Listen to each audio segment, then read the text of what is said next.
Bueno, pues bienvenidos a otro análisis. Hoy vamos a meternos de lleno en un periodo de la historia económica de México que es fascinante. Sí, la verdad es que sí. Hablamos de la era del desarrollo estabilizador, más o menos de 1958 a 1970. Las fuentes que hemos estado mirando lo pintan casi como una época dorada, ¿no? Y todo gira en torno a una figura clave, Antonio Ortiz Mena. el secretario de Hacienda de la época. Exacto. Es que los documentos lo llaman el mago, casi nada, el hombre que supuestamente orquestó el milagro mexicano. Justo. Y yo creo que nuestra misión hoy es esa, ir un poco más allá del apodo. Totalmente. Vamos a intentar desgranar qué políticas hubo detrás, cómo se consiguió ese crecimiento tan bestia con una inflación bajísima que hoy suena A ciencia ficción. a ciencia ficción, sí. Veremos los pilares, la estabilidad del cambio, la industrialización esa de hecho en México y cómo subían los sueldos. Eso es. La idea es entender no solo qué se hizo, sino cómo funcionaba todo el engranaje. Y también creo plantear la pregunta del millón que sugieren algunas fuentes más críticas. A ver. ¿Era aquello un modelo sostenible de verdad o era una fiesta con fecha de caducidad? Buena pregunta. Pues vamos a ello, a desmontar la maquinaria de ese milagro. Venga, si te parece, empezamos por el contexto, porque para entender la magnitud de lo de Ortiz Mena, hay que ver cómo estaban las cosas antes de que él llegara en el 58. Vale. México venía de una época de crecimiento, eso sí, pero muy inestable, con devaluaciones cada 2 por 3, picos de inflación que se comían los ahorros de la gente. Mucha incertidumbre, ¿no? Muchísima. Es un punto clave, sí. Las fuentes lo llaman un crecimiento inflacionario. O sea, la economía crecía, pero a costa de que los precios no pararan de subir y la moneda perdiera valor. Exacto. Es como intentar levantar una casa sobre arena. Imposible. La confianza de los inversores, tanto de dentro como de fuera, era muy frágil. Y ahí es donde aparece Ortiz Mena. Ahí es. Aparece con un diagnóstico, yo diría, muy claro. Entendió que sin estabilidad era imposible pensar en el largo plazo. Su gran idea, la del desarrollo estabilizador, rompía con el dilema de o creces o controlas los precios. Él decía que se podían las dos cosas a la vez. Y no solo que se podía, sino que se debía. Para él la estabilidad no era el objetivo final, sino la herramienta, el medio indispensable para que el crecimiento fuera real y duradero. Vale, me queda claro el punto de partida. Entonces, el primer pilar de esta nueva arquitectura económica, y quizás el que la gente de la calle notó más, fue la política monetaria. El famoso dólar congelado. Eso es, fijaron el tipo de cambio en 12,50 pesos por dólar. Y así se quedó más de 10 años. Es que es increíble pensarlo hoy, con la volatilidad que tenemos. Fue una decisión estratégica brutal. ¿Por qué? Porque al anclar el peso al dólar, que en aquel momento era el centro del sistema financiero mundial, lo que hacías era básicamente importar estabilidad. Te la traías de fuera. Exacto. Eliminabas de un plumazo la incertidumbre del tipo de cambio. Imagina un empresario que necesitaba comprar una máquina en el extranjero. Sabía lo que le iba a costar. Hoy y dentro de 6 meses. Le daba una previsibilidad total. Vale, eso eliminaba el miedo a una devaluación sorpresa, que era el pan de cada día antes. Pero, a ver, mantener un tipo de cambio fijo tanto tiempo no es nada fácil. Nada. Exige una disciplina fiscal y monetaria de hierro, ¿no? ¿Cómo lo hacían? Pues aquí entramos en la parte menos visible del trabajo de Ortiz Mena, pero la más importante. La disciplina fiscal. El control del gasto. El control del gasto. A diferencia de lo que vino después, su gobierno evitó los grandes déficits.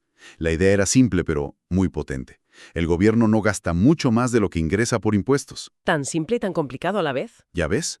La inversión pública se financiaba con recursos de verdad y con algo de crédito, pero crédito a largo plazo, moderado.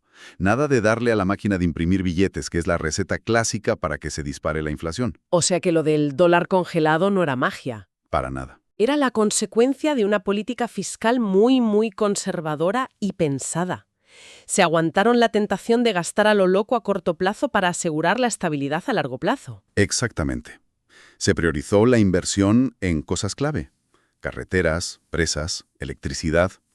Cosas que tenían un retorno para el país. No en gasto corriente sin más.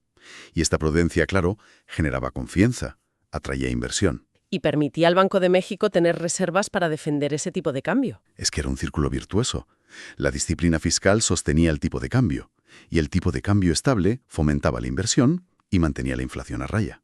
Vale, tenemos el primer pilar, una base macroeconómica sólida, ancla cambiaria y disciplina fiscal. Pero para crecer un país necesita producir cosas. Claro. Y esto nos lleva al segundo pilar que describen todas las fuentes, el impulso a la industria nacional. La famosa sustitución de importaciones. Eso es. El modelo EASY, por sus siglas. Que no fue una idea solo de México, ¿eh? Muchos países en desarrollo lo intentaron por aquella época. La lógica parece sencilla. Y lo era. En lugar de gastar tus divisas, tus dólares, en comprar productos de fuera, ¿Por qué no los fabricamos aquí? justo, producirlos nosotros mismos. Y para conseguir eso, el Estado tuvo un papel muy activo. Las fuentes hablan de un montón de políticas de protección. Sí, se levantaron barreras, aranceles altos para los productos importados que competían con los de aquí. Y luego, muchas ayudas. Subsidios, menos impuestos, créditos fáciles para las empresas que se instalaran en México. Era una política proteccionista sin complejos, vamos. Totalmente deliberada. El objetivo era crear un mercado cautivo para la industria de aquí. Y el resultado, al menos al principio, fue un éxito tremendo. Se creó una base industrial que no existía. De la nada, prácticamente. México empezó a producir sus propios coches, electrodomésticos, ropa, acero, de todo. Y esto, claro, generó una barbaridad de empleos formales en las ciudades. Y atrajo a muchísima gente del campo, supongo. Aceleró la urbanización del país. Muchísimo. Se creó una nueva clase trabajadora industrial, y con ella una demanda interna que se retroalimentaba. Claro, la gente que trabajaba en las fábricas ganaba un sueldo. Que luego se gastaba en los productos que esas mismas fábricas hacían. Parecía un motor perfecto que se alimentaba a sí mismo. Parecía. Parecía. Y durante un tiempo lo fue. Pero es aquí donde las fuentes más analíticas empiezan a señalar Las grietas del modelo. ¿Qué grietas? Pues que al proteger tanto a la industria de la competencia de fuera, también la estabas aislando, sin el incentivo de tener que competir con empresas alemanas o japonesas. Te relajas. Te relajas. Muchas industrias nacionales se volvieron ineficientes. Entiendo. Si por ley tienes el mercado asegurado, no tienes la misma presión para innovar o para mejorar la calidad o para bajar los precios. Ahí está el gran pero del modelo EASY. Y al final el que pagaba el pato era el consumidor. Claro, acababa pagando productos que a menudo eran más caros y de peor calidad que los que podría haber encontrado fuera. O sea, que se crearon industrias, pero muchas eran poco competitivas a nivel mundial. Vivían en una burbuja, en cierto modo. Mientras la economía interna tiraba y el gobierno las protegía, todo bien. El problema llegaría cuando esa burbuja se pinchara o cuando se quisiera dar el siguiente paso. Exportar. Exacto. Pasar de producir para casa a vender al mundo, ahí es donde la falta de competitividad se hizo dolorosamente evidente. Es una tensión curiosa. Por un lado, un éxito brutal creando empleo y diversificando la economía. Y por otro, Sembrando los problemas del futuro. sí. Y esto nos lleva de forma natural al tercer pilar, que es la consecuencia de los dos primeros, la mejora del nivel de vida. Las fuentes lo llaman de forma muy gráfica los sueldos felices. Es que es la dimensión social del milagro. La combinación de inflación por los suelos y un mercado de trabajo a tope por las nuevas industrias permitió algo fundamental. ¿El qué? El crecimiento del salario real. Explica un poco ese concepto. Es clave, sí. No es solo que los sueldos en pesos subieran, es que subían más rápido que los precios. O sea que el poder de compra de la gente aumentaba de verdad, año tras año. Exactamente. El dinero que una familia trabajadora llevaba a casa no solo no perdía valor, sino que cada vez daba para más. Y eso debió tener un impacto social tremendo. Transformador. Fue la época en la que se consolidó una clase media urbana por primera vez en la historia de México. Millones de familias pudieron comprarse una casa a crédito, tener un coche, los primeros electrodomésticos, Irse de vacaciones. irse de vacaciones, y también se expandió mucho el acceso a la educación pública y a la sanidad, que se fortalecieron muchísimo en esos años. Las fuentes hablan de una sensación general de optimismo, de progreso. La idea de que tus hijos iban a vivir mejor que tú no era un sueño, era. Una realidad palpable para mucha gente. Y esto políticamente también tuvo sus consecuencias, claro. Le dio una legitimidad enorme al régimen del PRI, que era el partido que gobernaba, sin duda. La paz social de aquellos años no se entiende sin este reparto de los beneficios del crecimiento. El desarrollo estabilizador fue también una herramienta de control político muy eficaz. mientras la economía funcionara y la gente sintiera que podía prosperar. El sistema de partido único no tenía grandes contestaciones, se mantenía estable. Bien, hemos dibujado un panorama de bastante éxito, la verdad. Estabilidad, industria, mejora social. Pero volvamos a la pregunta del principio. La de si era sostenible. Exacto. ¿Por qué se acabó el milagro? Pues porque el modelo tenía contradicciones internas que con el tiempo se hicieron insostenibles. La primera, la que ya hemos comentado, la ineficiencia de la industria protegida. Era un motor que consumía muchos recursos, pero no era competitivo fuera. Vale. Segundo, el campo.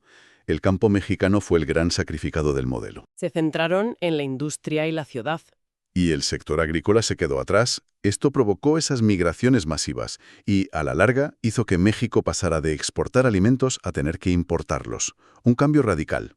Y supongo que mantener el tipo de cambio fijo a 12,50 también se fue complicando cada vez más. Muchísimo más. Piensa que si la inflación de México, aunque fuera baja, era un poquito más alta que la de Estados Unidos, año tras año el peso se iba sobrevaluando en términos reales. Claro, lo que hacía que los productos mexicanos fueran cada vez más caros para el resto del mundo, Y las importaciones artificialmente baratas. lo que genera un déficit comercial. Compras más de lo que vendes. Exacto. Y para financiar ese agujero y mantener la paridad, el país empezó a depender cada vez más del turismo, de la inversión extranjera y, sobre todo, del endeudamiento externo. Pío Delfín.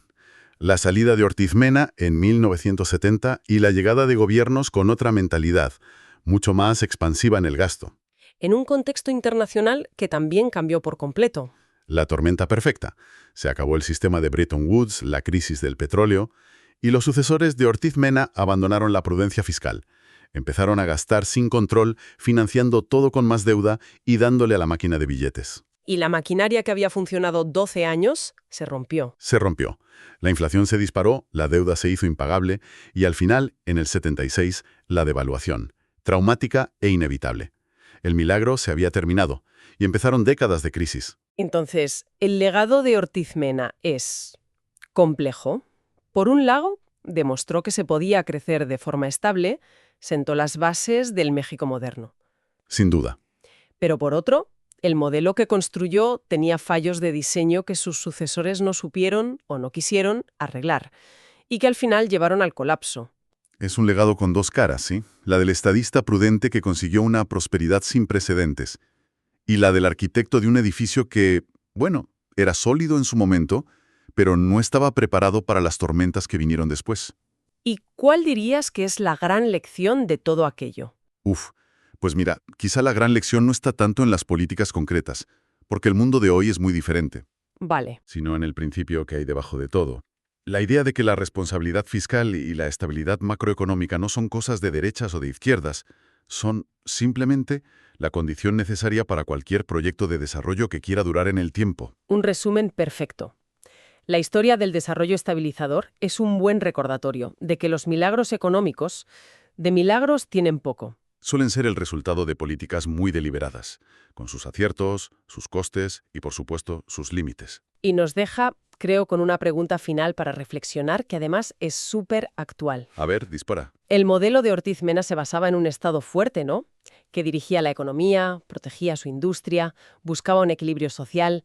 Después de décadas de globalización y mercado abierto, ese modelo nos parece una reliquia. Totalmente. Pero viendo los desafíos que tenemos ahora, como la desigualdad o la necesidad de una reconversión industrial por el cambio climático, ¿no te parece que podríamos estar viendo un regreso, aunque sea parcial, a esa idea de que el Estado tiene que jugar un papel más estratégico en la economía? Es una pregunta excelente. O quizás las lecciones sobre los peligros del proteccionismo y la ineficiencia que aprendimos de aquello son demasiado fuertes como para ignorarlas. Ahí queda la reflexión. Sin duda, un análisis fascinante de una época que sigue teniendo mucho que enseñarnos.